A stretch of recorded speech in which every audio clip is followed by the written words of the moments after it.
We're in the refreshed 2024 Volvo C40 Recharge. The biggest updates are under the hood. Lifting the hood on the Volvo, well, it's all covered up here.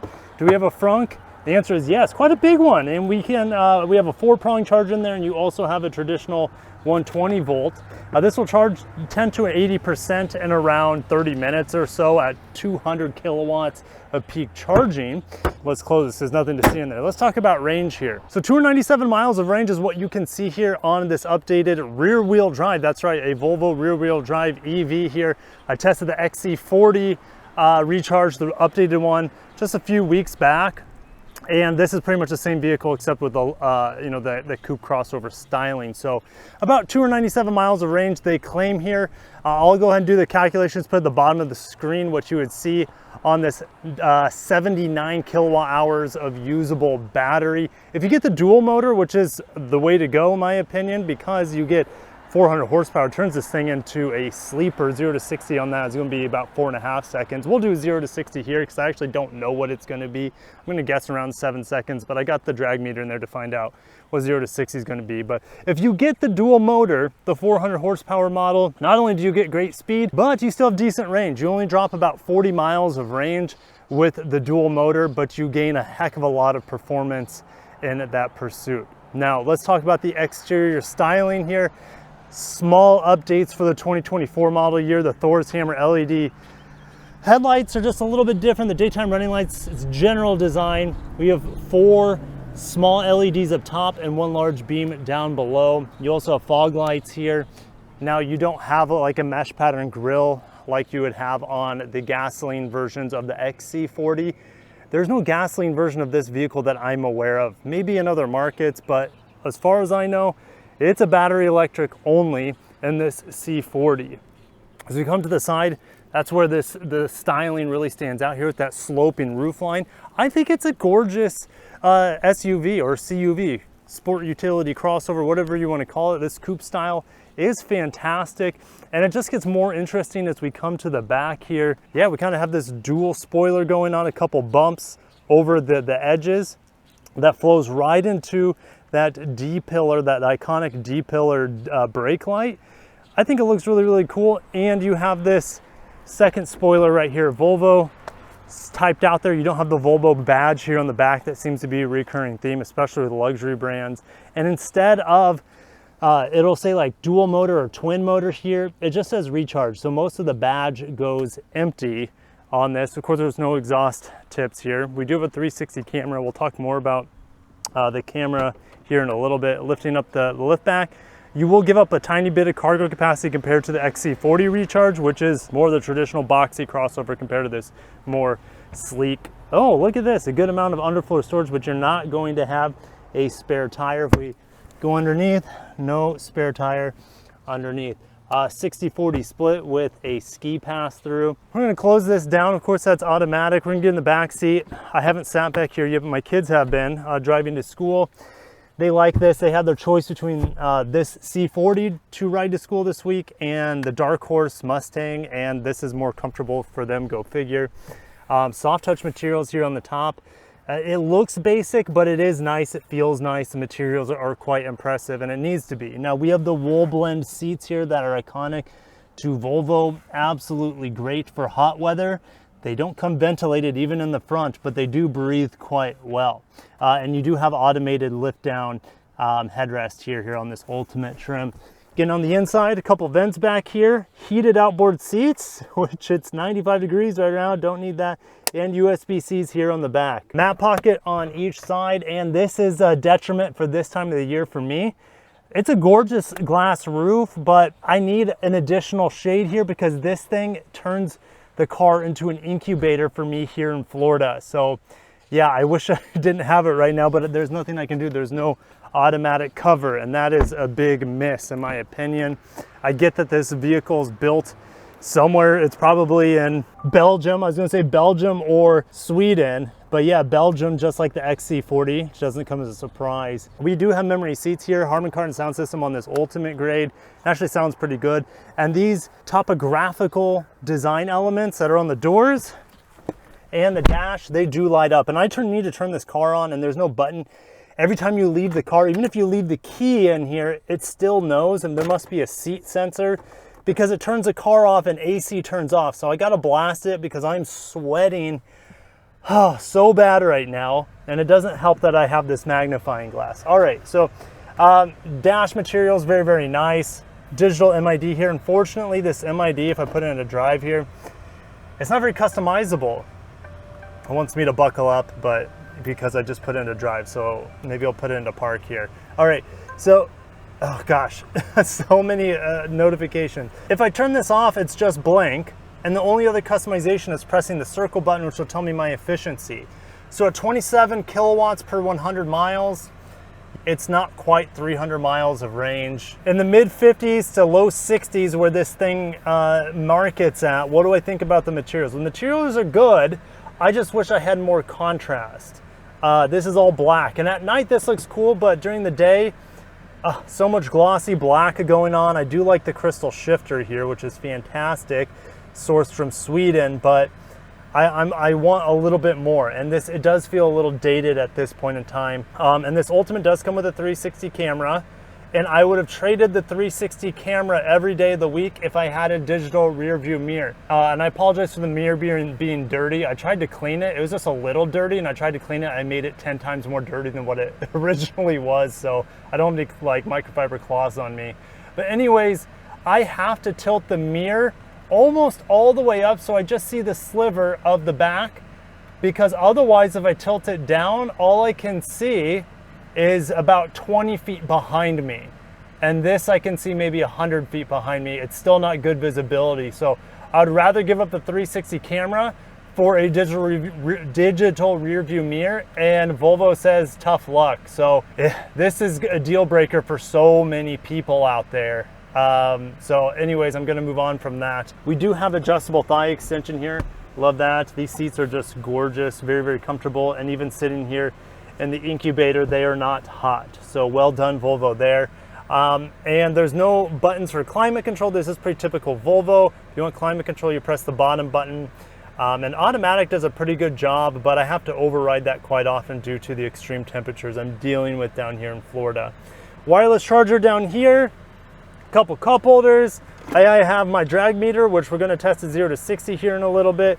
Another storage space here, as well as one up here. Lifting this up, rubber matted bottom here, which is a nice luxury touch. And there's no, like I said, no sunshade closure because there is no sunshade.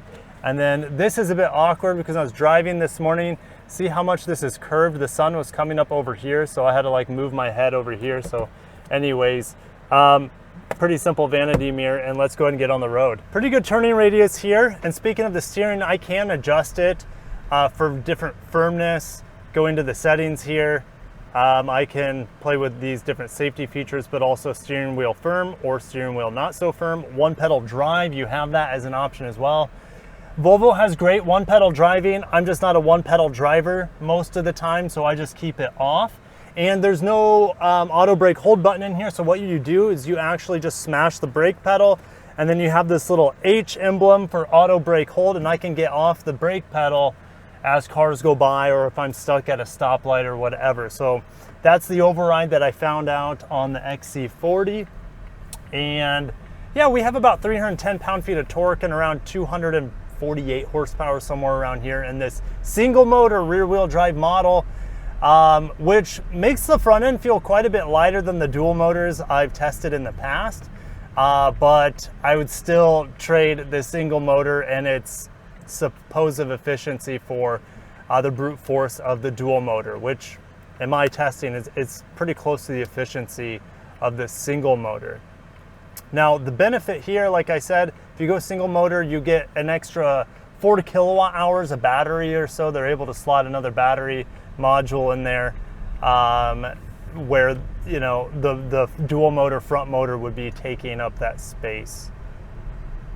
Propulsion here is buttery smooth, super quiet, as you would expect from any other EV.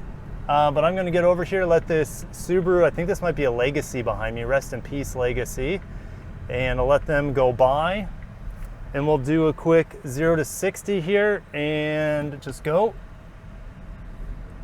Doesn't launch particularly hard.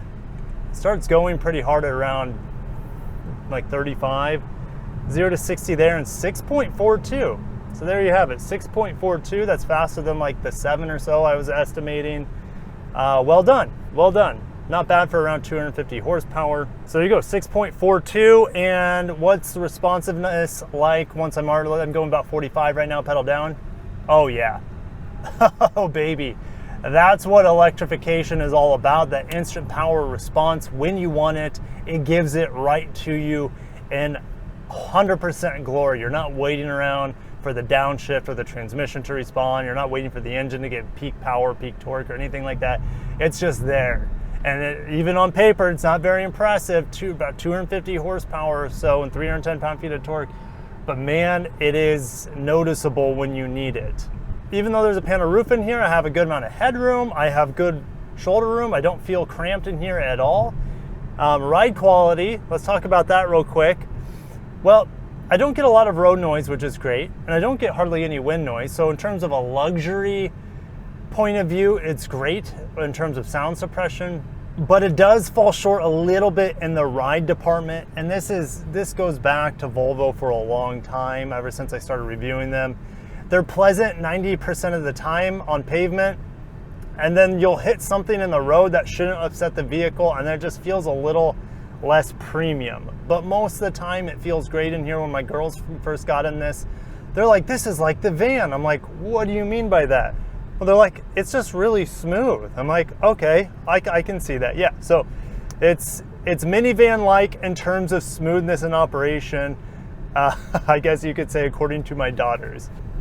And just going about 40 miles an hour here, if I turn on the radar cruise control, you can change how it defaults. So it'll just go either regular radar cruise control, or it'll be the pilot assist. And the pilot assist in here is not good at all at lower speeds. So if you're not doing like 70 miles an hour on the freeway, it just wants to fight you everywhere. So the good news is that I can just easily defeat that by pressing over here, and then it just goes to standard cruise control, radar cruise control, and then I can adjust the steering wheel like normal, and I don't have to, you know, press the gas pedal or anything, or the brake pedal, because since this Subaru in front of us is already slowing down. And I've noticed in the past, Volvos are some of the best at sensing a car coming out in front of you from a long ways out and adjusting its speed accordingly. That's still the case here. But I did have a situation this morning where a truck left my lane to a turning lane and started slowing down. The Volvo still thought it was in the same lane as that vehicle that was slowing down, and started hitting the brakes unnecessarily. So just keep that in mind. I feel like what used to be a really good system, I don't know how much Volvo has updated its lane keep and lane centering technology, as well as radar cruise control technology over the past few years. And that small little bump in the road, it sounded bad and it felt bad. It just kind of felt clunky in here, which is unacceptable for the price point. But that's really the main, I guess there's a few dings, right? Too hot of a sun, that might not bother you if you're somewhere in the Midwest where you need that extra heat in the sun in the winter time. No visibility out the back. All I see is a big Ford truck behind me and nothing else. Actually, I can't even see above the grill line. All I see is the grill and the daytime running lights. If I move the mirror up, I can see to the bottom of the windshield now. I still can't. It's so bad, Volvo. I don't know why, like, who gave the okay for no digital rearview mirror if you're going to have such poor visibility. This Subaru is killing me right now. Let's go around. Jeez Louise. Jeez. I don't think they had Florida plates, go figure. But yeah, let's do some spirited driving. Love the brake feel in Volvo. Oh my gosh, that did not handle that well. It kind of skipped over that broken pavement. But gosh, it's just so smooth and satisfactory out of the turns with that rear wheel drive shove, and the extra lightness you get over the front axle here compared to the dual motor. But I'd still pick the dual motor. At this price point, I cannot recommend the C40. There's just too many downfalls. For the same price, I would take the Boxy or XC40. It's just more practical, more usable, and I'm not getting incubated the whole time. Right now at this time of the recording, leasing EVs is the name of the game. There are a lot of competitive lease rates going on. When I looked up this, I think it was $500 or $600 a month. I think you still had to put money down. There's just so many other EVs, like the Subaru Solterra that I test drove like 2 weeks ago. Doesn't have as much range, but I like that EV a lot more. Now it's a $300 payment with zero money down, and I would say is about as luxurious on the inside as this. And I have Android Auto on that. I didn't even mention I don't have Android Auto here because of the Google built-in. They don't even give you the option of Android Auto. They give you Apple CarPlay, but that doesn't help me. So anyways, yes, Google built-in's fine, but I like having my Amazon Music app and all my other Android Auto apps readily available that I use with my phone. I just don't have that here. So yeah, this is it's hard for me to recommend this vehicle. It is so expensive and there's not good lease deals at this moment, but that might change from time to time. So definitely keep your eyes peeled. I think it's a good car if you can live with its limited visibility and its super hot sunroof and lack of Android Auto. But I would pick a Lexus RZ that has a $15,000 lease rebate to it, which makes it, I think, a $400 lease payment or something. It's fast in this vehicle, has way better ride quality, has Android Auto, and it's just a better vehicle overall, even though it doesn't have as much range.